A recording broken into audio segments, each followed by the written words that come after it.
Praise the lord. ఈరోజు మన Bible స్టోరీలో నుంచి మనం చెప్పుకోబోతున్న అంశం ఏమిటంటే నపహంసకుడి గురించి అనమాట. ఇతడు కూడా దేవుడు ఆకర్షించి ఉన్నాడు.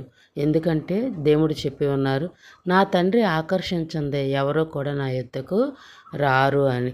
ఇతని పేరు కూడా ఆ గొర్రెపిల్ల జీవ గ్రంథంలో అతని పేరు ఉంది కాబట్టే ఫిలిప్పుని అతని దగ్గరికి వెళ్ళమన్నాడు. అపోస్తుల కార్యము 8వ అధ్యాయము 26వ వచనం నుంచి ఇతని స్టోరీ అయితే మన బైబిల్ గ్రంథంలో మనం చూడగలం అనమాట. ప్రభు దూత నీవు లేచి దక్షిణముగా వెళ్ళి యెరూషలేము నుండి గాజాకు పోవు అరణ్య మార్గమున కలిసి కొమ్మని ఫిలిప్పుతో చెప్పగా అతడు లేచి వెళ్ళాను. అప్పుడు ఐతియోపియుల రాణి అయిన కంద్రకే కింద మంత్రి అయి ఆమె యొక్క ధనాగారం అంతటి మీదనున్న ఐతియోపియుడైన నపుంసకుడు ఆరాధించుటకు యెరూషలేము వచ్చి ఉండెను.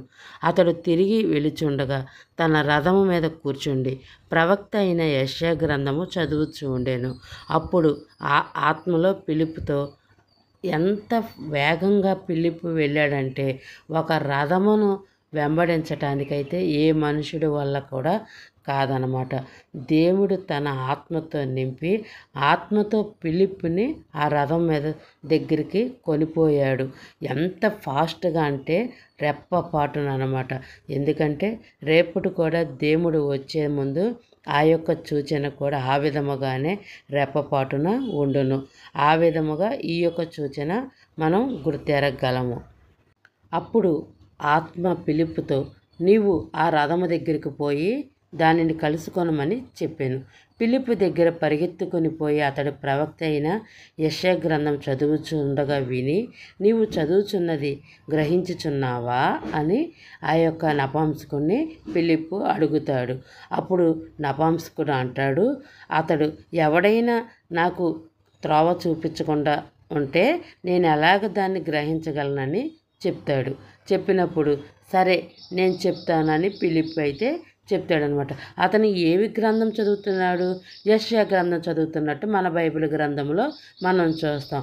ఆ యెషయా గ్రంథము 53వ అధ్యాయము అతను చదువుతున్నట్టు కూడా మనం చూద్దాము.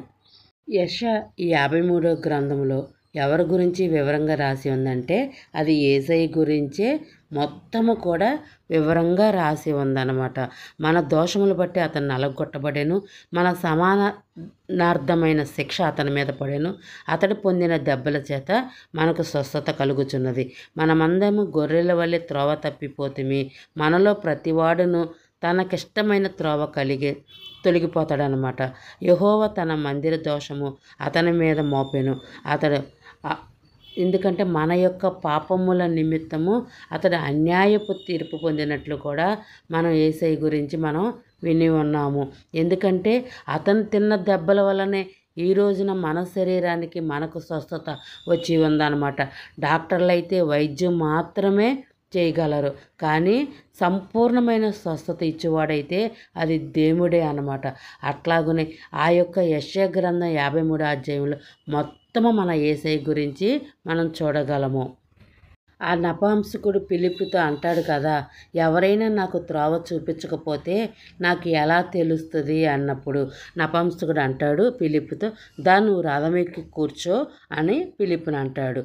అంటే అప్పుడు ఫిలిప్పు రథం ఎక్కి కూర్చొని యేసయ్య గురించి ఆ యెషయా గ్రంథము మొత్తము కూడా మన దోషముల నిమిత్తం అతను ఈ నలగొట్టబడ్డాడు, ఆయన తిన్న దెబ్బల వల్ల మనకు స్వస్థత, ఆయన రక్తం వలన మనకు రక్షణ, ఆయన విమోచించువాడు రక్షించువాడు అని యెషయా గ్రంథం మొత్తము కూడా ఈ నపుంసకుడు ఫిలిప్పు అయితే వివరిస్తూ ఉంటాడనమాట. యేసయ్య గురించి మొత్తం వివరించి ఆయనైతే ఈ భూమిని ఈ సృష్టిని మొత్తం అతని నోటి మాటతో ఏ విధంగా సృష్టించి ఉన్నాడో, అతను పరలోకమును మన వంటి దౌర్భాగ్యుల కొరకు ఏ విధంగా విడిచి వచ్చి ఉన్నాడో కూడా ఈ నపుంసకుడు తెలుసుకొని అప్పుడు ఫిలిప్పుతో అంటాడు, అయ్యా నేను కూడా బాప్టిజం తీసుకుంటానని అప్పుడు ఫిలిప్పుని అడుగుతాడనమాట. ఇక్కడ నీళ్ళు ఉన్నాయి, నీకు అభ్యంతరం లేకపోతే నీవు నాకు ఇక్కడ బాప్టిజం ఇస్తావా అని కూడా ఆ నపుంసకుడు ఫిలిప్పుని అడుగుతాడు. అతడు లేఖనం చదువుచుండ భాగం ఏదనగా ఆయన గొర్రెపిల్ల వదకు తేబడెను, బొచ్చు కత్తిరించి వాని ఎదుట గొర్రెపిల్ల ఎలాగ మౌనంగా ఉండెనో అలాగే ఆయన నోరు తెరవకుండెను.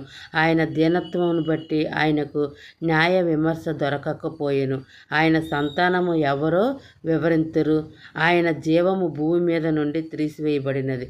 అప్పుడు నపుంసకుడు, ప్రవక్త ఎవరిని గూర్చి ఎలాగూ చెప్పుచున్నాడో తనను గూర్చి వేరొకని గూర్చి దయచేసి నాకు తెలపమని ఫిలిప్పుని అడుగుతాడనమాట. అప్పుడు ఫిలిప్పు నోరు తెరిచి ఈ లేఖనములు అనుసరించి అతన్ని యేసును గూర్చి ఫిలిప్పు ఆ విధంగా ఆ నపుంసకుడు సువార్త చెప్పిన తర్వాత ఆ నపుంసకుడు అయితే యేసయ్యను మనసు పూర్తిగా కూడా అంగీకరిస్తాడనమాట. ఎందుకంటే సువార్త చెప్పబడినప్పుడు అతను లోబడతాడనమాట. లోబడి అతని హృదయం అయితే దేవుడికి ఇచ్చినట్లు కూడా మన బైబిల్ గ్రంథంలో మనం చూస్తాము. ఈ రోజునైతే ఎంతోమంది సువార్త వింటున్నారే కానీ వారి హృదయాలు అయితే యేసయ్యకు ఇవ్వటం లేదనమాట. ఈ నపుంసకుడు ఎప్పుడైతే ఫిలిప్పు చెప్పి ఉన్నాడో సువార్త, వెంటనే అతని హృదయం అయితే దేవుడికి ఇచ్చినట్లు మన బైబిల్ గ్రంథంలో మనం చూస్తాము. అట్లా ఫిలిప్పు సువార్త మొత్తము చెప్తూ ఉండగా రథము ముందుకు వెళ్తూ ఉందన్నమాట. వెళ్తూ ఉన్నప్పుడు వారు త్రోవలో వెళుచూ ఉండగా నీళ్ళు ఒక చోట వచ్చినప్పుడు నపుంసకుడు, ఇదిగో నీళ్లు, నాకు బాప్టిజం ఇచ్చుటకు ఆటంకం ఏమైనా అడిగినప్పుడు లేదు అని ఫిలిప్పు చెప్తాడు. అప్పుడు రథము నిలిపి ఆజ్ఞాపిస్తాడనమాట. ఫిలిప్పు నీ పూర్ణ హృదయంతో విశ్వసించిన ఎడల పొందవచ్చునని చెప్పెను. అతడు యేసుక్రీస్తు దేవుడు కుమారుడని విశ్వసించి నమ్మితునని జవాబు ఇస్తాడనమాట. ఫిలిప్పు నపుంసకుడు ఇద్దరు నీళ్ళలోకి దిగి అక్కడ బాప్టిజం కూడా తీసుకున్నట్టు మన బైబిల్ గ్రంథంలో మనం చూస్తాము. ఆ నపుంసకుడైతే సువార్త వినంగానే తన హృదయాన్ని యేసయ్యకి ఇచ్చి ఉన్నాడు.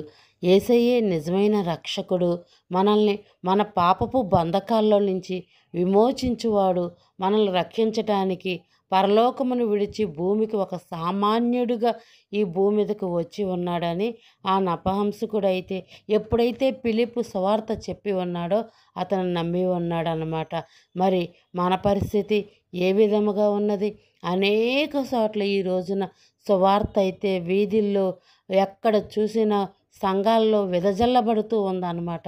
మనం ఆ సువార్త వినప్పుడు నిజంగా మనల్ని రక్షించువాడు ఆయనే, మనల్ని ఈ పాపపు నుంచి విమోచించువాడు ఆయనే. ఆయన రక్తంతో ఇచ్చి మనల్ని ఆ బంధకాల్లోని ఉన్న వారిని మనల్నైనా ప్రేమించి మనల్ని ఆయన రక్తం, అమూల్యమైన రక్తం మన కొరకు విమోచించి మనల్ని కొనుక్కున్నాడు అని ఎవరు గ్రహించగలుగుతున్నారు? ఆయన తిన్న దెబ్బల వల్ల అయితే మనకి ఈ రోజున ఎంతగానో స్వస్థత వచ్చి ఉన్నదన్నమాట. ఎందుకంటే నేను తిన్న దెబ్బల వల్ల మీకు స్వస్థత అని దేవుడు చెప్పి ఉన్నాడు. అంతే కదా, ఆయన తిన్న దెబ్బల వల్లే స్వస్థత. వైద్యులైతే తన చికిత్స చేయగలరు కానీ సంపూర్ణమైన స్వస్థత ఇచ్చేవాడు అది దేవుడే, అది ప్రభు అయిన యేసుక్రీస్తు అయి ఉన్నాడు అనమాట. మీరు కూడా ఎప్పుడైనా సువార్త వినినప్పుడు నిజముగా మీ హృదయాలు, మీ పూర్ణ హృదయంతో నపుంసకుడు ఏ విధంగా పూర్ణ హృదయంతో దేవుణ్ణి అంగీకరించి రక్షించుకొని ఉన్నాడో మీరు కూడా ఆ విధముగా ఎక్కడైతే సువార్త వెదజల్లబడుతూ ఉందో మీ హృదయాలు దేవుడికి ఇచ్చుదురుగాక. మనము కూడా ఆయన సొంత రక్షకుడిగా అంగీకరించి ఆ నిత్య జీవమును మనం పొందుకుందామా? ఆయన కృప ఎల్లప్పుడూ కూడా నిరంతరము మన కొరకు ఉంటుందన్నమాట. ఎందుకంటే తండ్రి కుడి పార్శ్వమున కూర్చొని మన కొరకు విజ్ఞాపన చేయుచున్నాడు మన పరమ తండ్రి. అయితే ఈ స్టోరీ మీకు అర్థమైందని నేను అనుకుంటున్నాను. God bless you. నేను చెప్పే విధానం మీకు నచ్చినట్టయితే ఒక లైక్ చేయండి. నా ఛానల్ ఎవరైనా కొత్తగా చూస్తుంటే మీరు సబ్స్క్రైబ్ చేసుకొని నన్ను ఆదరించమని నేను కోరుకుంటున్నాను. God bless you, all of you. God bless you.